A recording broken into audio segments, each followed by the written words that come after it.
Aujourd'hui dans l'histoire, notre voyage quotidien dans l'histoire avec Franck Ferrand. Bonjour Franck. Bonjour Thomas. Nous partons vers quel 17 juin ce matin? Oh, un 17 juin sanglant, le 17 juin 39, jour de la mort par décapitation d'un certain Eugène Weidmann à l'entrée de la prison de Versailles. Par décapitation, ça veut dire qu'il a été guillotiné, hein? Oui, mais si je vous en parle, c'est qu'il aura été le dernier à placer sa tête sous le couperet devant la foule.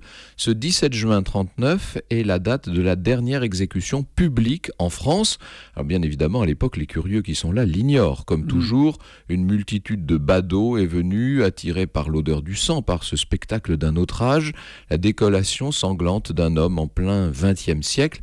Il y a même des journalistes qui filment la scène. Le film en noir et blanc existe, il est assez impressionnant.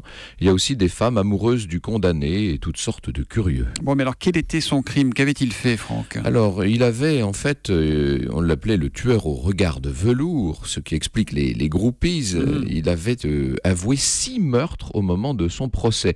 Il était allemand, ce Eugène Weidmann, et on a du mal à trouver les motifs de ces assassinats. Ils étaient gratuits pour la plupart. Les victimes n'étaient pas particulièrement riches. Il avait, disons, une terrible envie de tuer. Il n'était pas seul d'ailleurs. Il avait des complices qui ont été jugés. Il y en a un qui a été condamné à mort, mais sa peine a été commuée en détention à perpétuité. Et seul Weidmann est donc exécuté.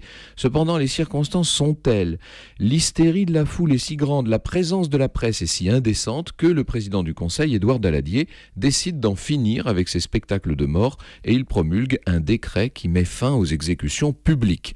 Désormais, les condamnés à mort seront décapités discrètement derrière les murs des prisons avant que la peine de mort ne soit abolie en France en 1980. Ah oui, et ça, c'est une autre histoire. Ça, évidemment. L'histoire, on la retrouve avec vous tout à l'heure à 14h sur Europe 1 pour parler de Pablo Picasso. Ah, ça sera beau. Au cœur de l'histoire, Picasso à 14h sur Europe 1 avec Franck Ferrand. À tout à l'heure, Franck. Bonne journée.